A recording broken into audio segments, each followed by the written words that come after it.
you, and of course say, thank you so much for being on. We truly do honor you. We value your time, and we're just so thankful that you're open and willing to share. And so this is your platform. So you share your story. I'm going to give it over to you and let you share your story. And then we will ask questions at the end. So definitely stay tuned. But I think a really important part is her story, what it really looks like. So the platform is yours, Tenley. Thank you so much.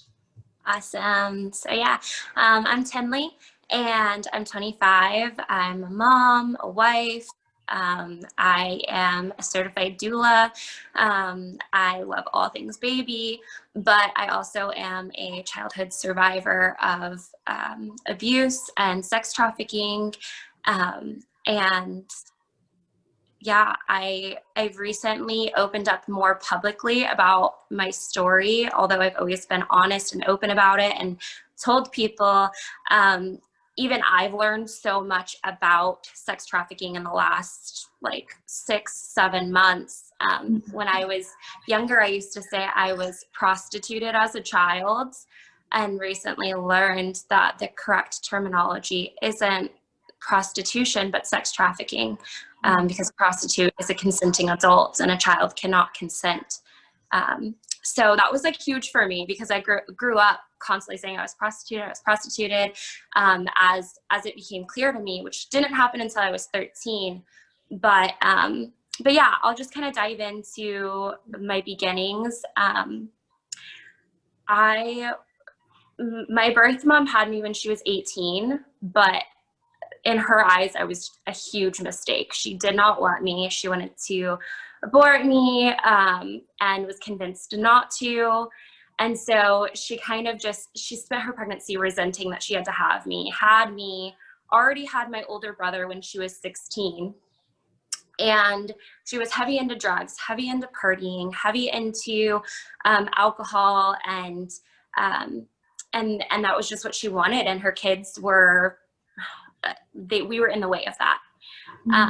So my brother and I were abused physically, and it was to the point where my brother ended up getting taken away because his physical abuse was just really obvious, and so he was placed with his biological father. But for me, I was placed back in the home with my birth mom, and for reasons I will never be able to explain, because I've talked about it so much. I think that we have a failing system, and it doesn't make sense to take one child out and to keep another one when somebody is showing physical abuse signs. But anyways, so yeah, I was left in the home, and it was after that we believe my sex trafficking happened. And I say that we believe that because my birth mom was homeless a lot, and she was in and out of the family. And so there was a lot of in between time between when we'd be homeless and when we'd have family help, and when we'd be homeless and when we'd have family help. And so it's like I said, didn't remember once I was adopted everything that had happened to me. Those memories came back when I was 13, but I showed all the signs of sexual abuse, which is why we knew what had happened was really, really serious. So yeah, I was about 3 or 4 when my sex trafficking happened. And like I said, my birth mom was a drug addict and homeless a lot. And so I think she was selling me for drugs and for money. But yeah, so I think it was a period of time within a year, and we still don't know exactly how long it had happened to me. But like I said, when I was 13, I started to get memories back of being sex trafficked. And the reason why I knew that was because when my memories came back, it wasn't just one person, one scenario, one room, one anything. It was so many men. It was so many different situations. It was so many different things that had happened. And my body had decided to shut those things down. I would not be here today if I had to like relive that in my mind. My body had decided to push those memories aside, to suppress it, because I just couldn't handle it. I had such bad PTSD just with the suppression. I was a mess. And so, yeah, sometimes your body just shuts down and you can't remember things. But when I was 13, it hit me like a ton of bricks. And yeah, I don't know how much detail you want me to go into, or like exactly how you'd like, is there anything you'd like me to explain better? Yeah, so because I think that's really important what you're saying. I don't think a lot of people understand how that can happen. Like your body can just like block it out. And I know that like I found you through Instagram, and I know that you shared some real stuff on there. So whatever you, but I would love you to kind of go into, if you want, like what that looked like when it came up, and why do you think it came up at that time, and just kind of the experiences that you had. You don't have to go again into like full experience, but just kind of recalling the experiences that you had, so people can see like what it looked like, you know? Yeah. So when I was taken in by my grandparents, I probably should share what happened. My birth mom had gotten into a physical altercation with her mother, my grandmother, and they had a really toxic relationship. And so they got into a physical altercation where they were chasing each other around with knives, and it was like a really bad scene. My birth mom called my grandfather, and he was remarried, his wife, and she had them come pick us up. And I remember sitting in the back of my grandpa's car, who I call my grandpa dad, and I call his wife my mom, because they ended up raising me. But I was sitting in the back of their car, and I just knew if I didn't say something, I wasn't going to make it. Like, I knew I wasn't going to live longer if I didn't speak up. And I was scared, and I don't know, it took this piece of me knowing that it didn't matter anymore. It didn't matter if I said something and she beat me to death, or if I didn't say anything at all, she was still going to do the same thing. And so I just blurted out that that she had been beating me, and the things that had been happening physically. And she was like, no, she's lying, it's not true. And I said, no. I said, I have scabs on my back. And I unbuckled my seatbelt, and I sat on the center console, and I lifted my shirt, and there was scabs on my back. And it was like the proof, I think, that was needed for my grandparents to say, you're not going back, and to tell my birth mom, like, she's not going with you anymore. And from that moment forward, I was never again placed in her care. So that was like a life-changing moment for me. And so from at that point, I was, like I said, a mess. I was like anorexic, very malnourished. I was compulsively masturbating. I would sit in a chair, and instead of sitting still, I would rock myself, literally just rocking myself back and forth, banging my head against things because I couldn't sit still. Which is, I had PTSD, so I was showing a lot of those signs. I would shake like a leaf. Like I said, I can never sit still. I couldn't go to sleep normal. I would have my body arched up and my head on the pillow, and I would rock myself to sleep. And those were just, again, those were signs of severe trauma. And it was my body's way of like working through it the best I could. I would throw food up. I would urinate myself. So yeah, I was scared. I would flinch at people when they would come close to me, or, you know, just normal things. I was very, very scared.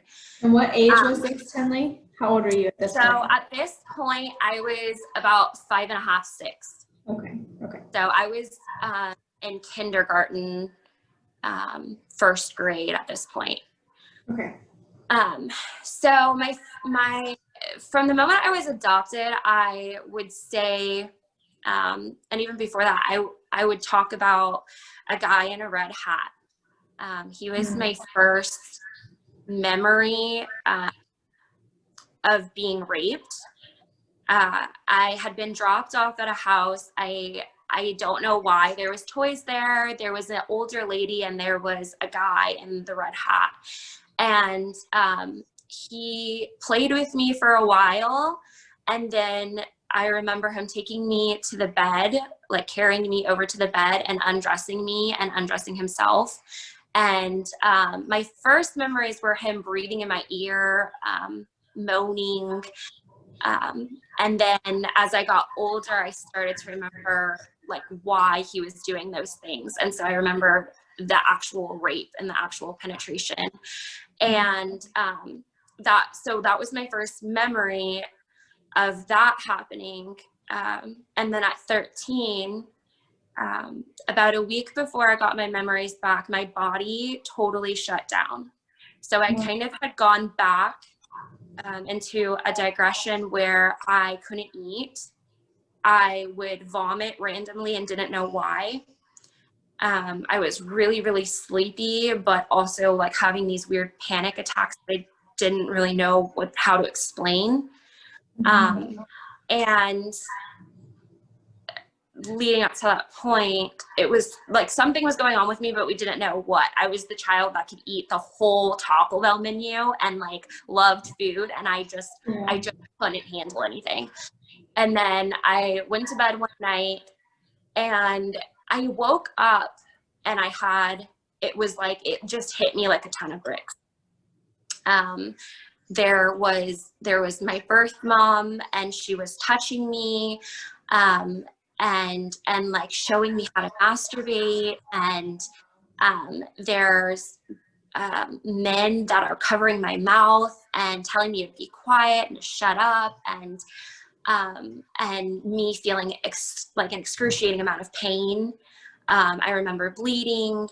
And so that was like, it was like this flood that happened to me. And then it continued on for days and days. And I continued to kind of digress.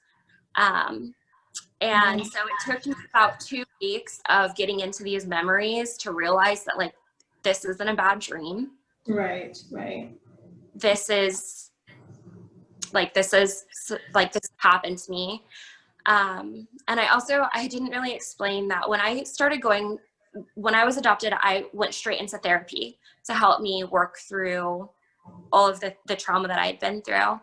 And the therapist had said, I don't fully know what your daughter's been through, to my adoptive mom. She said she didn't know exactly what I'd been through, but that it was severe trauma, and that right now my body's not ready to relive it, but that at some point it would decide and I would remember again. And that it's really important that I seek help at that point, because if not, it could lead to a lot of mental disorders, and other issues, like addiction and stuff like that, like depression, and it's a really hard thing to live through. So I remembered that my mom, who adopted me, would talk to me about it a lot. She would ask me questions throughout time, like, you know, have you had any memories lately? And I had a really great relationship with her where I could, you know, tell her if things were going on. And so I decided to tell my mom what I had remembered, and we went straight into therapy. But what I can tell you about my sex trafficking experience as my memories have developed is that the men who were raping me, they found me attractive. they were attracted to a child. And they would say things like I was sexy, or they would tell me to do things that as an adult now I know it's not normal for a child adult conversation. Like they were sexualizing me as if I was an adult. Right. And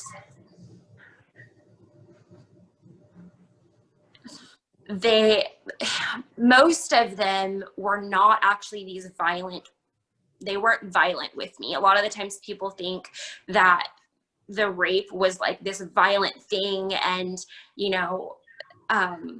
must have all kinds of issues down in your vaginal area because of what happens. And the truth is that these guys were not just these like super like aggressive men that were just raping me violently. They were essentially treating me as if I was an adult having sex with them, like I was a consenting adult. Wow.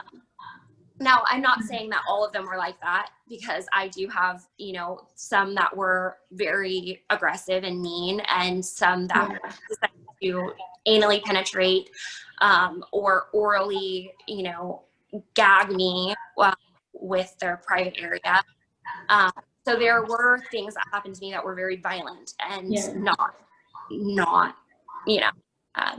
gentle. But I will say that a lot of these guys, they're treating girls like they're just grown adults, even though they're not. Right. Wow. That's crazy to think about. And I'm glad you shared that. And I'm glad you're being so open, because I think that it's important to know like what that looks like. And I'm gonna post in here to start asking questions, but I do have one question let me post real quick. Before we continue, before we take any questions, first of all, you are a warrior to be where you're at today. And I don't know if I should cry or if I should yell. I know I've even like read your stuff before, but like every time I'm like, I just don't understand, Anyway, so I just want to say thank you for sharing that so vulnerably and so openly.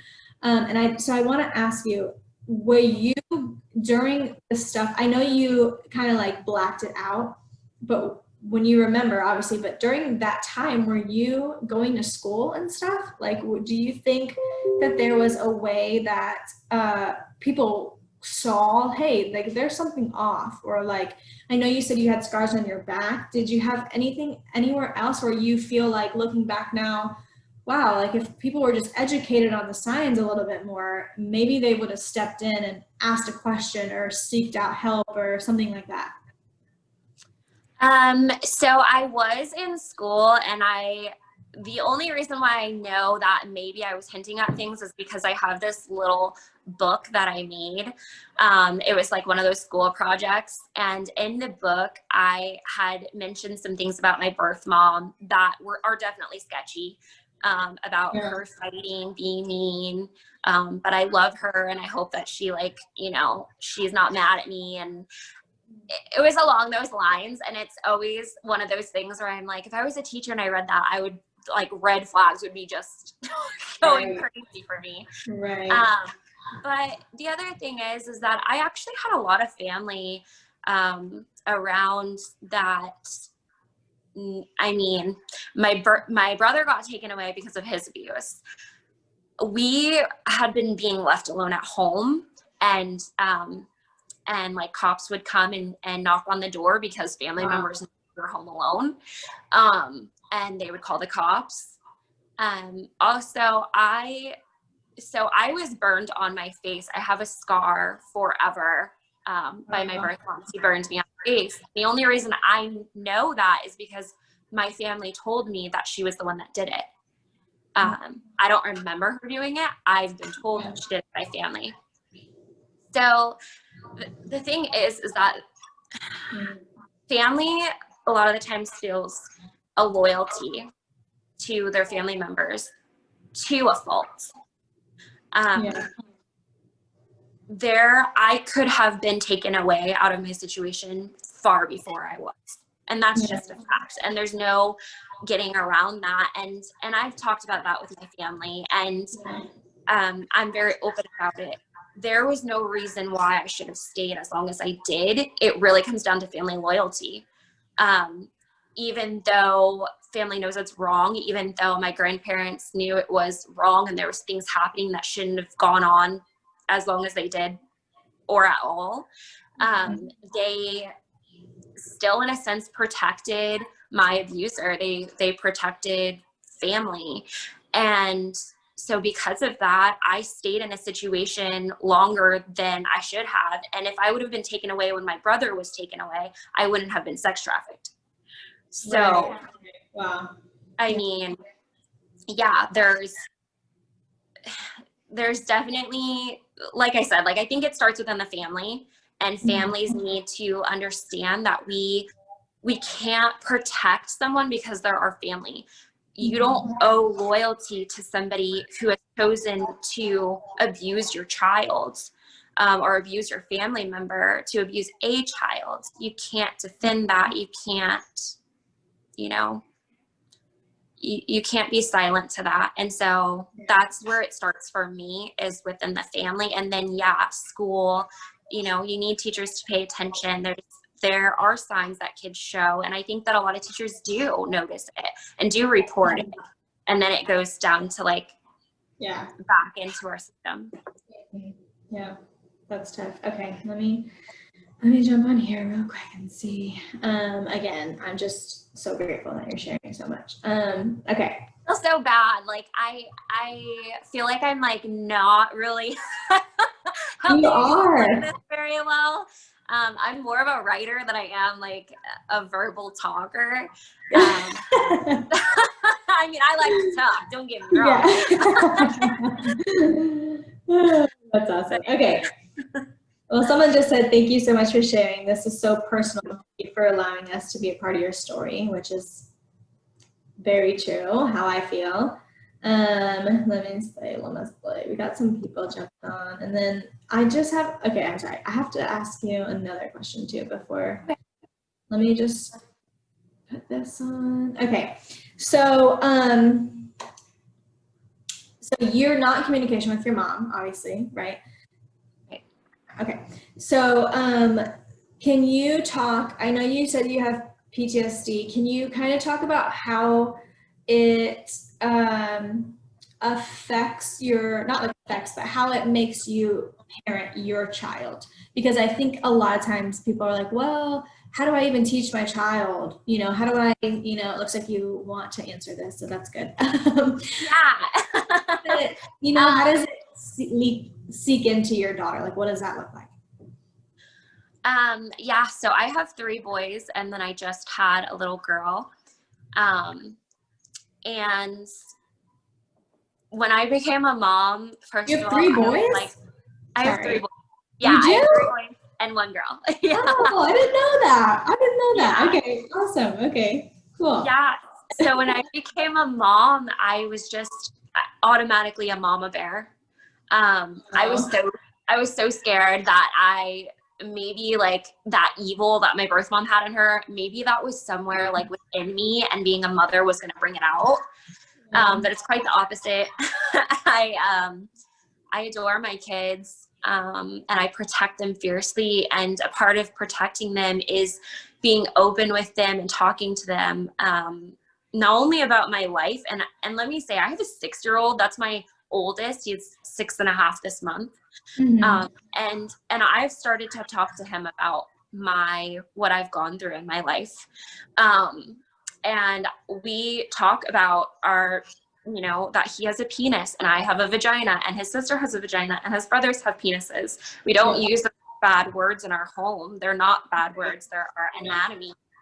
And my kids don't know that, and they are taught other words, or they're like hushed about our private areas. They're unable to verbalize if something is happening to them. Right. And we might just miss signs that something's happening to them if we don't talk to them about these things. So we have to think of our you know, intimate areas our private areas, our breasts, our vaginas, our penises. We have to think of those, our butts, as anatomy words, and they're important to use and they're important to teach. Right. So my 3-year-old knows that, you know, this is how you clean your penis. Mama's not to touch penis. Dada doesn't touch penis. Nobody else does. You know, we've set boundaries in our home. Our kids know things that are appropriate and not appropriate. Yeah. And we're very open. You know, I think that it's so important to not be afraid. And I think that a lot of survivors and a lot of victims of sex abuse they live in that fear from what happened to them, to where they're afraid to talk about those things. They're afraid to expose their children to those topics, but it's not something that we should see as dirty. Right. Taught properly. Right. That's so important. So I don't have PTSD in the areas of actually talking about sex abuse or sharing my story. I've never, it's never been a trigger for me. For me, I'm more triggered by actual, other people's accounts and things that happen to them, or movie scenes that come on that are aggressive or that show rape. Yeah. Those things trigger me. Also, certain smells are triggers for me. Wow. But as a mom, I haven't been triggered at all. And some women are during birth or during pregnancy. I can say my memories are a lot worse. Like my accounts of them are a lot worse. But yeah, I hope that answers that question. Yeah. I think it's so important to teach people, like our children, the proper anatomy. Right. Here's a question.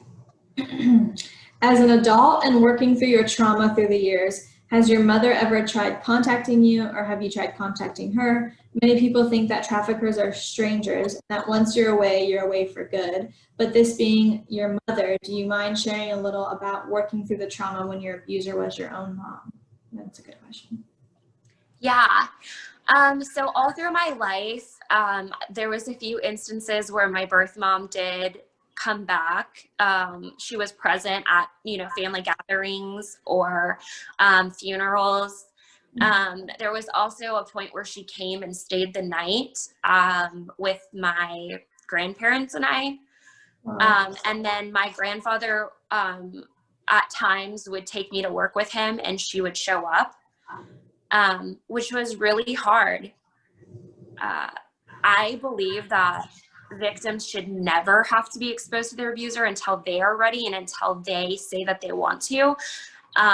So especially when it's family, because obviously, again, there's that loyalty and those blurred lines. But at the end of the day, my birth mom is my abuser. And I shouldn't have ever been forced to be around her. Yeah. But I was, and my adoptive mom and I would always work through that because it would be trauma for me. And I would just openly talk to her about my fears, or about, it was confusing for me when I was younger, especially. I, at 16, was dropped off with my birth mom. And I won't really go into details about that. But I had a choice between an uncle who had raped me while I was under the care of my birth mom and my birth mom. And I chose my birth mom in hopes that I was old enough for her to not do anything to me. And I only stayed with her for 2 days. But when I first came into her house, she said, I owe you nothing. Don't come in here thinking I owe you anything. You owe me respect. And it was just a very negative conversation. She basically had said that my grandparents stole me from her. She thought I didn't remember anything, is the best way to put it. She was trying to brainwash me for 2 days. And was like, you were such a good kid. I never even had to discipline you. And it was just crazy. So I was silent when I was with her. I didn't really bring up anything. I was scared to death, going through a lot at that point. And I ended up just like doing my own thing for 2 years and staying low, and having a place with my boyfriend at the time. And we, you know, whatever, it was like, I just kind of like put it behind me. But when I was 18, I got pregnant, and I decided to go ahead and reach out to my birth mom. I think out of fear. I think I was kind of like in a fearful place of, I'm about to be a mom, and like I wanted answers, to maybe help me in hopes that I would be a better parent. So I reached out to her, and it ended up being a disaster. She didn't deny anything that I brought up. I brought up the sex trafficking. I brought up the abuse. Her response to it all was, if I had the chance to do it again, I would. Wow. She said that she should have killed me when she had the chance. Oh my gosh. That I'm nothing, I'm no one, I'll never be anybody, and that she's made peace with God, that she doesn't love me and doesn't care about me or my brother. So, I'm so sorry. Well, you're so loved and cared for, and I hope you feel that, especially with all the people like rallying around you. I think totally. like, hey, I got you. Okay, I have someone else, and I'm so sorry that you had to deal with that. You are so strong, and thank you for answering. And then I have another question. Mm-hmm. What would a teacher or family member have said or done to make a difference during that time? What would you have connected with? You know what? I actually had a lot of people in my life that wanted me. And I remember those people that made me feel safe. I really think that if people would have reported to the cops more, maybe I would have been removed quicker. The family members that were there for me, they were asking me questions, they were getting the information, but I just think that maybe they weren't reporting it to cops. I think they were maybe scared too of my birth mom and the consequences of what all of this would do. Or also it's when you report abuse, a lot of the times the abuser gets so angry that they dominate the child that they're abusing, and scare them even more into not talking. And so I think that a lot of the times, you know, people would hear me say like, I'm going to get in trouble, or wouldn't know that. And so they were fearful to speak up and do something in case I would end up being killed from the abuse. It's like a hard balance for people a lot of the times. Yeah, it is. Yeah. Okay, hold on. There's a lot of stuff coming in now. Okay. So, a piggyback on that question was, I guess, I mean, if they notice the abuse, what do you think would be the best approach for them to change that? Like, how could someone have reached in and like made a difference, even among, and you may not even know, you know, because it's still something that's hard to even know to this day. But I guess if they would have reached in and been able to pull you out of that, do you think? I mean, to me, so to me, I had signs of abuse from being a baby, and people knew that. I was malnourished, I was hungry, I was showing all the signs of abuse possible. And to me, I personally would, especially if it was family, I would say, I'm going to report you. This child has all the proof in the world of what you're doing to them. So, you know, I'm going to report you, and I would like to take the child away. Or I would simply say, I'm taking the child with me, and if you have a problem with it, then you can talk to the cops about it, because there's all the proof in the world. I would have easily talked if somebody would listen to me. So I think that's what I would say, is report it. Tell the person that you're taking the child and you're going to report it. And like, those are action words I would say for family. If that makes sense. Like, just report it. Report. Yeah, that's important too, because I think we're so like scared, and I mean it makes sense, but especially with family, I think that happens a lot more too when it's family members or family members are involved. So I think that's important. Let me read some of these. Let's see. So sorry to hear this happen to you, and it's amazing you were able to get out of that situation and that you're able to help your children and other children look for the signs and learn to communicate with their loved ones. So that's a comment, not a question, but that's good. There's a lot of people just commenting. I'm so sorry that you had to deal with that. You are so strong, which you are. Thank you for answering. Wow, that is tragic. I'm so sorry she said that too. You were so strong and beautiful. Someone said, I love you, Ryan. Do you know Ryan? Your hubby? Yeah, that's me. Okay. Hey, hubby. Someone else said, you're amazing. This is so powerful. Thank you for sharing. Do you guys have more questions? I love you, Tenley, because you are such an open book. Like, I understand, of course, people are in different stages, so it's hard to always be able to answer stuff. But that's why I love you so much and your platform that you have on Instagram that's growing, because you're constantly sharing, you know, and you're constantly being like, okay, I'm open to this. So guys, ask us some questions. I mean, I can ask a couple more if they want, but I really want them to ask. If you haven't looked at my Instagram or my Facebook, I highly recommend it, because I'm very vocal about my abuse. I've chosen like not to be a graphic storyteller here on this live. Not that I don't have a problem like sharing those things, but I really just recommend you reading it in your own like private time. You know. And I'll tag your Instagram in just a minute. Someone else said, have you found yourself always on the alert and looking for signs of abuse in other children or people? I would imagine you know exactly what to look for. Yeah. Yeah. Absolutely. I can spot an abuser. It's like I can sniff them out. That's amazing. Okay, we need to put you on our team then. Yeah. Yes, and I also see it in children to a point where it breaks my heart a lot of the times. But yeah. I can imagine that. Okay, let me put your Instagram real quick so people can. I want people to be able to see. I think we have more questions, but hold on. Let me.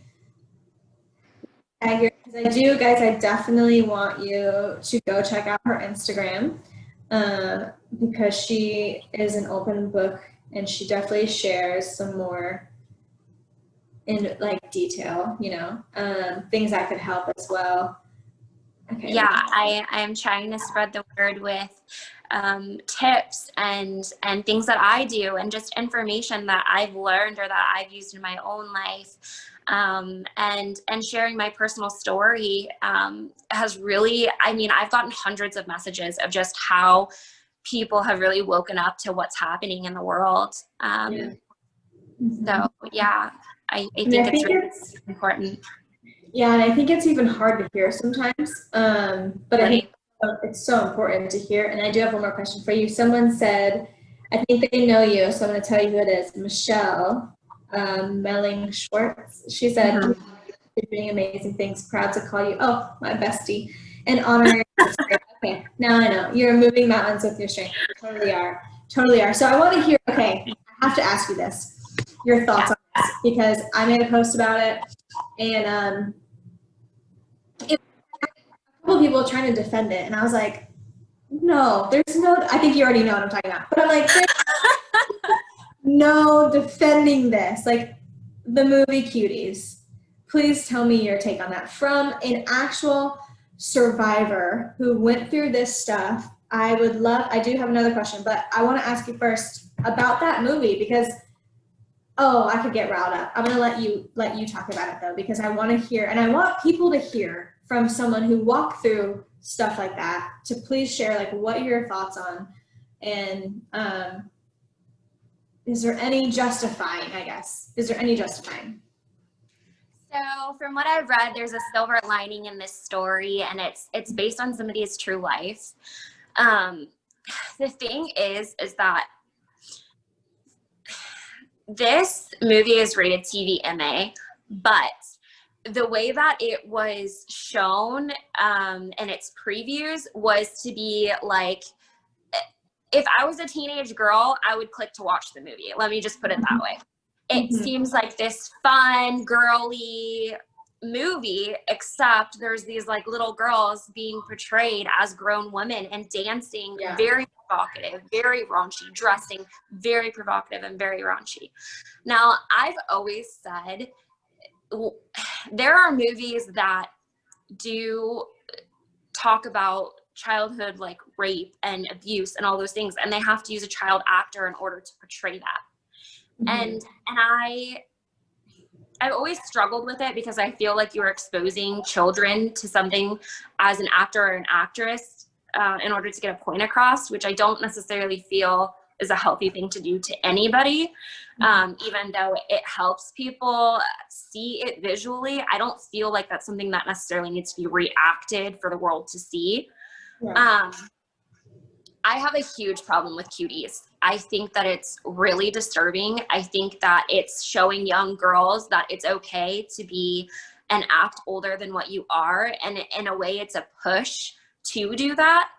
I've said for a long time now that little girls are not little girls anymore. They're wearing makeup at, 10 years old. They're dressing with short shorts and crop tops and bras and walking around like this. And it is sexualizing children, and it is not helping them keep their innocence. And so movies like Cuties, not only is it a pedophile's dream come true to see a movie come like this out on Netflix, it's literally their dream come true. It is desensitizing in so many ways.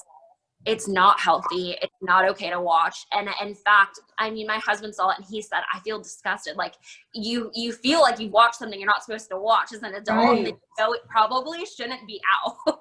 Right.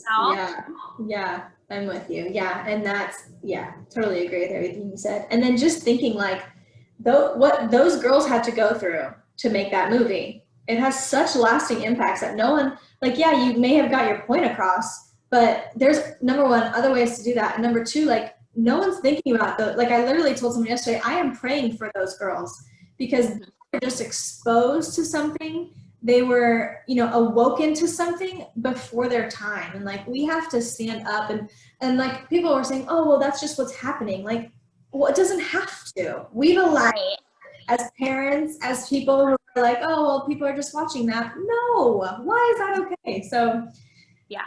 Let me go back to questions, or I could go on about that. I know, me too. Thank you for answering that too.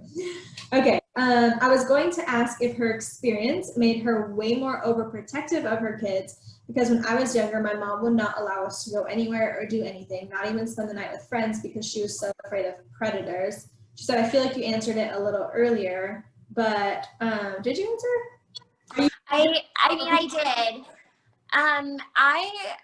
I would not say I'm a helicopter mom. No. Like I said, I'm very vocal with my children about things that should and shouldn't happen. And when you teach your kids those things, I don't think you have to be overbearing with no sleepovers and stuff like that. First of all, I think it's really important to meet parents before you let your kids stay with people that you don't know, because up until you meet someone, they're a stranger. And so you don't just drop your kids off with strangers because they have a friend with parents. That's, you need to meet who's in the households. And then, you talk to your kids about things. You just have those open conversations so that you don't have to be overbearing and like super worried about everything your children do. If that, like, I hope that makes sense. So yeah, like what you're saying is like you're intentional about parenting. Doesn't mean you're like super strict, but you're very intentional in what you're doing. Exactly. Right. Yeah. Okay. Sorry. Now we're getting a lot of stuff. Hold on. Okay. I came on late. I may have missed it, but I'm curious if your mom was held accountable for what happened. Were the police able to do anything? This is a good question because we're super passionate about, like, we want to get the predators off the streets. I hate saying that because I know it's your mom, but you know what I mean? Like, or get them help. So yeah. Yeah. So I'm not protective of my biological mother. I'm not protective of any abusers. I just don't tolerate it. I don't care who you are. Yeah. So the answer to that is no. My birth mom was not held accountable for the abuse that she did to me. I am working on that, and I am seeing what I can do legally in order to correct that and fix that, because she does need to answer to what she's done, and she needs to be kept away from children, period. And so that's super important to me, that she does have consequences. But no, my family did not report it when I was a child, and so therefore it's making the process for me as an adult much harder. Wow. Man, I'm so sorry. That's, oh, girl. Yeah. Family loyalty, you guys. It's, Yeah. it's not a healthy thing, and it really, it's really just not good. You guys have got to be open and understand that an abuser is not a safe person, and whether they're somebody that you love or not, you can love them all the way to death row, but it doesn't mean that what they did was okay. Right. And that there's not consequences. Right. Man, we need to hear that. A lot of people are just saying, yes, yes, exactly. Okay, here's another one. I know this may be difficult, but were you able to remember any of your rapists enough to prosecute them? Do you know if any of them are getting caught? I do love these questions because I think people are realizing it goes way beyond getting a survivor. We have to go farther. You know, we're so thankful that we get to experience someone like you, Tenley, who survived. But I love this because I think people are finally realizing there has to be more, you know. So did any of them ever get prosecuted, do you know, or get caught or anything? I don't know at all. I have no idea. I do remember some of their faces very clearly. I also want to say this because I think it's really important. Not all of my abusers were creeps. Like, and I don't know how else to say that. They weren't all ugly, creepy looking people. Some of them, like, when I see them, they're attractive men. They're young men, old men, white men, black men. It's not one race. It's not one look. It's not one thing. Some of these men that are abusing children are like an everyday guy that you could be walking past and you'd have no clue. And some of them are very attractive, and you would never think, oh, that person's an abuser and that person would do this, because they look this way. Abusers don't have a look. Yeah, that's true. There's no other way to say that, but a lot of people think that. They think like, oh, this guy's gotta look like a creep and he's gonna be like this ugly, nasty person. Yeah. It's not true. It's not the truth. Yeah. Thank you for saying that. That's important, I think. Really important. Someone said we canceled Netflix. It's actually my husband. Yes, we did. Let's see. Thank you for answering questions. Someone else said, so there's not one characteristic to look for. There's not. Yeah. You can't like look at someone and say, oh, you're a pedophile. Oh, you're not. So yeah. Okay. So is there anything else? A lot of people are just like really thankful that you're sharing, which I know I keep saying that. Anything else? If you have any last minute questions, you can definitely drop them. But is there anything else you want to share that's super important to know? You would probably never suspect. I definitely thought they would look creepy. See? So I'm glad you shared that. I'm really glad you shared that. Was there anything else you want to say, but to anyone, or any last, I don't even know, advice or just tips or anything for anyone? I'll keep looking at and see if there's any last minute questions, but anything else you think you want to share? I don't know. I get asked a lot, what can I do to help survivors? Like, how can I be for a survivor? And I want to say that the best thing that you can do for a survivor is just to love them. Survivors just want love, like everybody else, and compassion. Treat them like a human, like we're normal people. Also understand that just because a survivor isn't speaking out does not mean that they don't care or that like they're not a part of this movement. It takes an extreme amount of bravery, and it takes an extreme amount of strength to come out and talk about these things so openly and to like expose your wounds to the world. And unfortunately, a lot of people are not kind. And so some people aren't ready to open that wound and let people pour salt on it. Right. Right. So yeah, just like understand how all survivors need to be like vocally speaking out. Some people are doing things privately that you just don't know. They're reaching out to organizations locally. They're reporting things that they see. They're doing other things, and it doesn't like, not everybody has to be super vocal about it in order to be actively working towards it. Right. Thank you. Yeah, that's important. And I do think it's almost like when I feel like when people are like, oh my gosh, she went through this. It's almost like when someone experiences loss and you don't know what to say. But Right. like just talking to you, you're just a real person that went through something important that needs to be talked about. There is one more question. Sorry. Your hubby said he's so proud of you. And then someone else asked. He's the best. Like, I have the best husband. Oh, you guys are cute. We need to fly back to California just so we can meet you and hang out with you guys. Okay. Best advice to, oh wait, hold on. I'm sorry. I'm getting confused with different comments. Best advice to parents who want to protect their children. I think you may have kind of talked about that, but. Yeah. So keep your children innocent. So monitor what they're watching, monitor what they're wearing, monitor what they're talking about, what they know, what they don't know. Have communication open with your kids. I think that that's so important. And then when you decide that your child, like, you're okay with your child staying at somebody's house or being around other people, make sure that you know that person, feel comfortable with that person. It doesn't always guarantee that that person isn't going to do something to your child, but by you having that relationship, they're not a full-blown stranger, and you're leaving it open to your intuition to decide if somebody feels safe or not safe for your child. And so never feel bad for saying no if someone doesn't feel safe for your child, because your gut feeling is usually right. And even if it's not right, it doesn't matter. You felt it was, and like, be firm in that. You don't have to be afraid to be a parent. It's literally called parenting, and it's okay to not want your child to like be around certain people or dress a certain way or listen to certain music or dance a certain way. It's okay to like help teach your children what's acceptable and not acceptable, and what's appropriate and not appropriate. That's parenting. Yeah, preach it, girl. I love it. Someone was just saying thank you so much for taking a terrible situation and turning into something that can help other people in the future. That is so brave, and the best thing you can do despite what happened. You're beautiful and powerful, and we so appreciate you.